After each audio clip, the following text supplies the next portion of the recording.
How to fix Kb5062553 update error problem. On Microsoft's forum, they shared that repairing Windows Update solves this issue.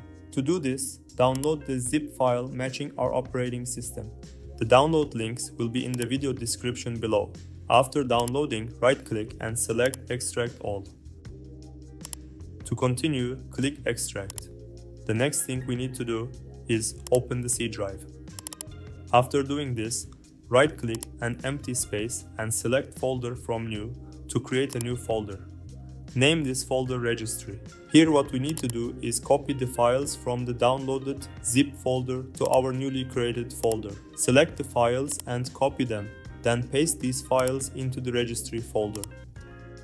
Now right-click run.bat and select Run as admin. Press any key to continue. After doing this, we need to restart our computer. After restarting your computer, you can check if the Kb5062553 update error problem is solved or not.